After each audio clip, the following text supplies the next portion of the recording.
இருக்கிறவரும் இனியவருமாகிய இயேசுவின் நாமத்தில் உங்கள் யாவருக்கும் என் அன்பின் வாழ்த்துக்கள். குறைவை எல்லாம் நிறைவாக்குவார்.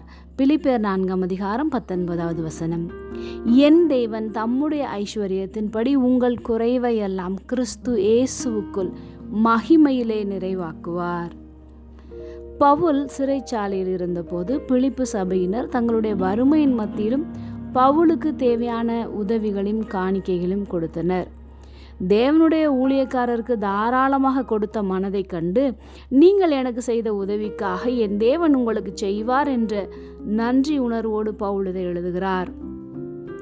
அவர்கள் தங்களுக்கே பற்றாக்குறை என்ற சூழ்நிலை இருந்த போதும் தேவனுடைய காரியங்களுக்கு முதலிடம் கொடுத்தனர். தேவனுடைய தேவைகளை அறிந்தவருடைய தேவைகளை தேவன் அறிந்திருக்கிறார்.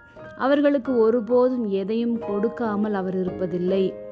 தேவன் உலகத்தார் போன்று நம்முடைய தகுதியையோ அல்லது உலக பொருளாதார சூழ்நிலையோ பார்த்து நமக்கு எதையும் தருவதில்லை.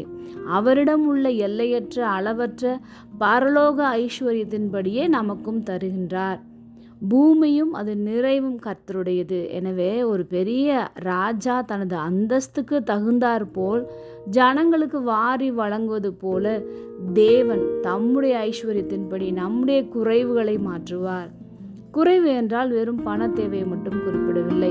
நம்முடைய சரீர பலவீனம், மனதளவில் ஏற்படும் சமாதான குறைவு, பொருளாதார குறைவு, இப்படி வாழ்க்கையில் உள்ள எல்லா குறைவுகளையும் அவர் நிறைவாக்க வல்லவராக இருக்கின்றார்.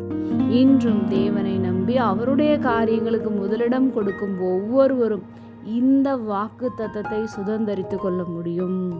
ஜெபம். அன்பின் பரம தகப்பனே, எப்பொழுதும் எங்களோடு கூட இருக்கிறவரே, குறைவையெல்லாம் நிறைவாக்குகிறதற்காக நாங்கள் உமக்கு நன்றி செலுத்துகிறோம். இயேசுவின் நாமத்தில் பிதாவே, ஆமென்.